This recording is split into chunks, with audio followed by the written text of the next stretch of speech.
Ramblin' Man Moto and Drone here on my Super Chief Limited for today. You can see in the other video I was talking about how the Corbin seat sits me lower than that Ultimate seat on the Springfield I bought, and I probably should have just stuck with what I knew I liked. But anyhow, I really like this bike, and I'm debating whether to keep it because I'm not riding it that much. I'm only riding it today because my Springfield is at the got to fix that bolt I couldn't finish. But I've put a lot of work into this bike and I really do like it. I'm gonna go out on a ride today now. Right before I left today, this little concho fell off right here. I tried to pop it back on and it won't go back on. And underneath, when you lift it up, there's a little black felt piece that's held on in part by those conchos, I think. And that concho is kind of a heavy. And it's not a cheap part, but I still have the part. It fell off right in the garage, so that happened. Just cosmetic, but still annoying. This bike I don't think is under warranty anymore either.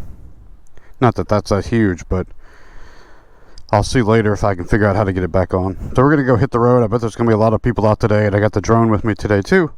See if I get anything out I want to stop and record. See you on the road.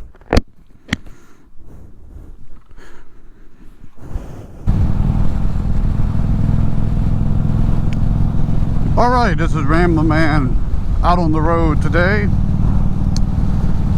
It's getting up to 80 degrees here today, and it feels so good to be able to put on some of my gear without an insulated layer underneath. My plan is I'm heading to Louisa, Virginia, and I got a gas station where I fill up there, take a little break. I might do a loop that I've been doing a little bit on Old Mountain Road. I've got the drone on me. I don't know. I need to start picking destinations to go to.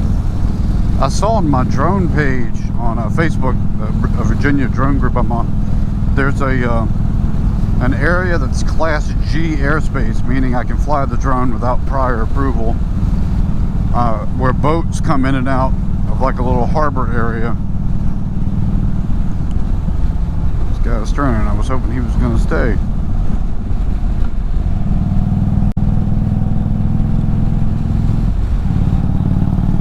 And I think it's probably about an hour and 45-minute ride one way. And but there's some cool potential drone footage, more when the weather's warmer and more boats are coming and going. I've got Lake Anna here, but you know, it's just speed boats and pontoon boats out here.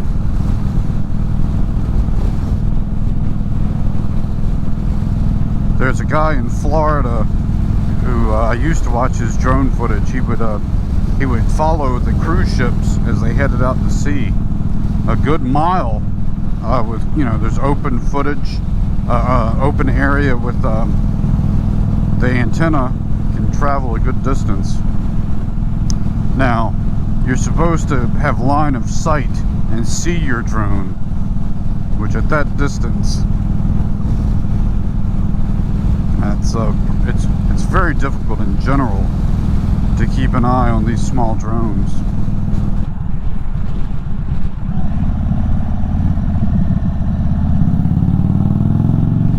Like right there, I'm making sure that car sees me, and I watched the tire to see if it starts rolling, and I gotta double check.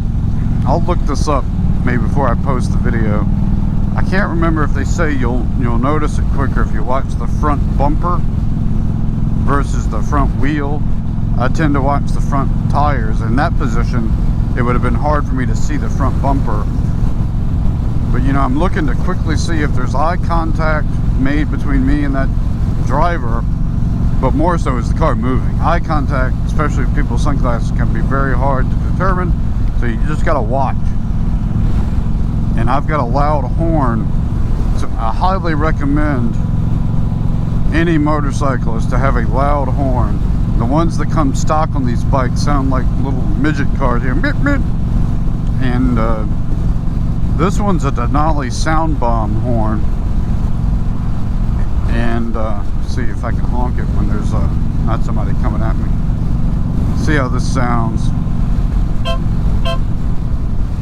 Now in video, my other horn to me is very loud in person. That one's a Buffalo brand horn, but it doesn't sound loud at all on video.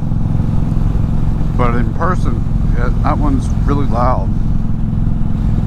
The horn on this bike has saved me, I'd say, at least 3 times in memory of people over the double yellow. One of them I have on video. My daughter had some friends over yesterday, and the mother of the visitors was bringing my daughter back home and was going to hang out with us. And we've been having, you know, a ton of rain, which is softening the ground, then a ton of wind gusts for a while. And between the combination, we have a lot of trees that are going down, particularly on the trails I have in the woods, and then sometimes on the driveway. Well, I had just went up to the driveway on my ATV to get the mail, and then they showed up 20 minutes later, and in that 20 minutes, a very large tree fell across our driveway, blocking them. And my daughter called and said as much, and luckily, obviously, the one view of bad timing is, gee, if you had just been earlier, you would have been on this side of the tree, and now you couldn't get out, but you would have been down. Then the good view of it is, man, if you had timed that just right, that tree would have landed on that car and done some serious damage to people and property. So some of these trees, I strap on the green chains that we have and wrap them around the tree with the ATV or a tractor and pull it. That one, we were just looking to get it done as quickly as possible, and the total weight of that tree as it was going to be too much for the chains.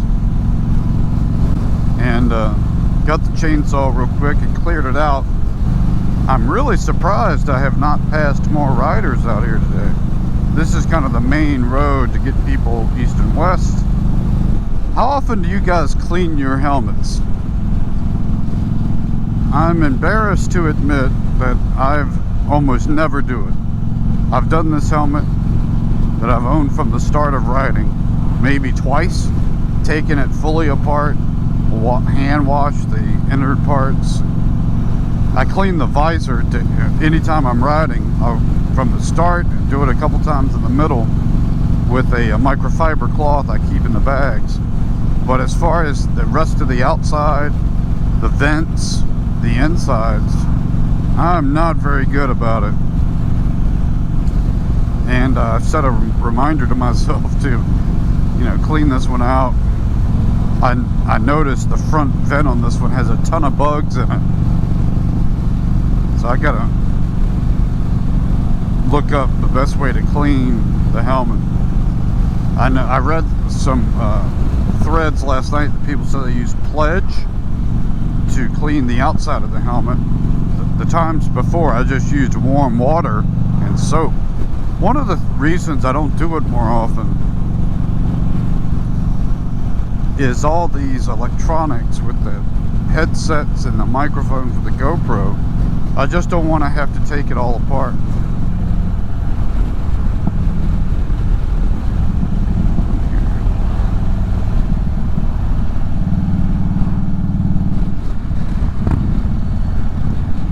Well, I was going to stop, but have a feeling they all know each other, or they'll help each other.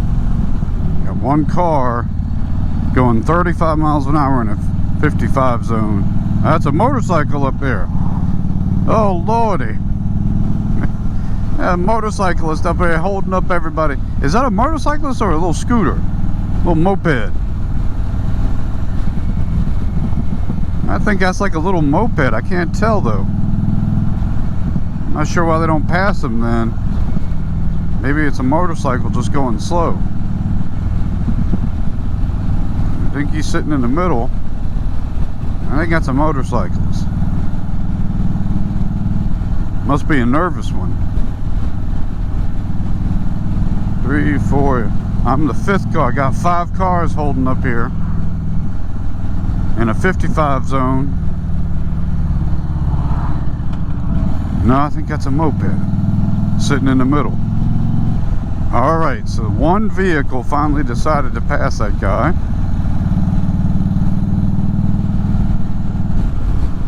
I saw a thread on Facebook and I responded to the thread, and the question was, the person was asking, they are a shorter rider and they were asking for bike recommendations, and I answered an Indian Scout. That was my first bike. I think is a great choice for a shorter rider. Both feet can hit, blah blah blah. Another person said something very similar, but then also added, his response was first and said, but with skill you can actually ride any bike you want. And when I posted my response, I said the Indian Scout, blah blah blah, but also as so-and-so said, eventually with the right skills and technique you can ride any bike you want. And a female responded that it doesn't matter if you have skill if your feet can't touch the ground. Well, this set off an exchange back and forth where I basically said, you know, that's a false narrative. And I provided links to like Doodle on a motorcycle. She had led me to a site, Jocelyn, can't remember her last name, but she has a course out in California really targeted to smaller riders, and she doesn't touch her feet to the ground, very petite. I think that applies to her. I know Doodle has chronicled some of this. I'm shorter, about 5'8", short inseam. So it's really, what my point was, this person who responded basically said, it doesn't matter if you have skill, if your feet can't touch the ground, you shouldn't ride it. You can't ride it. And I said, well, no, that's personal preference, and my personal preference is as well to be able to touch both feet to the ground when I stop, but it certainly isn't a requirement. There's a video of a dwarf. I posted a link to that video. This dwarf, somebody on their dash cam, a small person was riding like a sport bike, and when it came to a stoplight, the bike came to a stoplight, he just jumped off the side and held onto the bike while the light was red. Then as the light turned green, he accelerated while taking like 2 little mini steps and hopped back on the bike and kept on his way. So you don't have to touch the... He didn't have to touch. So that is a motorcycle. Man, that guy was holding all of us up. Man, he is going slow. There's a whole bunch of riders. Guess they're not going to wave. They're all too tough to wave. Did you notice that?